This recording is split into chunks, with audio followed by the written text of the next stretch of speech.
Eddie, Evergreen moved steadily forward, focused on what the compass was signaling.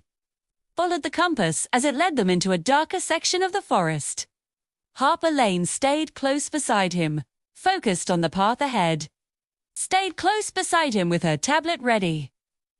The forest felt different here.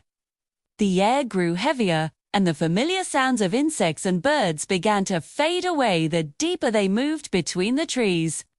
The compass in Eddie's hand dimmed slightly, its glow pulsing for a moment, as if it was uncertain.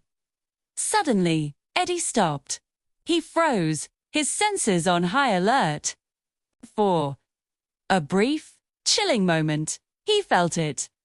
That unmistakable, prickling sensation of being watched. Then, a flicker of movement flashed between the trees just ahead of them. It was too quick for his eyes to follow, and too quiet for his ears to hear. Harper glanced up from her tablet, her eyes wide behind her glasses. "Did you see that?" she whispered, her voice barely audible. Eddie nodded slowly, his gaze fixed on the spot where the movement had been. The compass in his hand reacted instantly. It spun wildly once, then stabilized, pointing straight ahead into the deepening gloom. The shadows around the tree trunks seemed to shift unnaturally, stretching longer and darker than they should, as if reaching for them. They moved forward carefully, every muscle tense, watching the dense tree line with caution. Another movement appeared, this time farther back. A fleeting shape that retreated the very moment they turned their heads toward it. "It's following us," Harper said quietly, her words hanging in the still air. "But it doesn't want to be seen." They reached a narrow clearing where the ground looked recently disturbed, the earth freshly turned.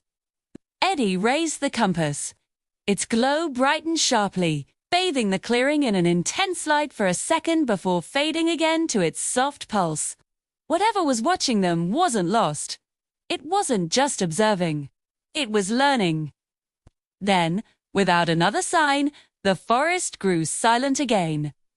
Feeling of the presence vanished completely, leaving only an empty, eerie space between the trees. The compass continued to point onward, unwavering.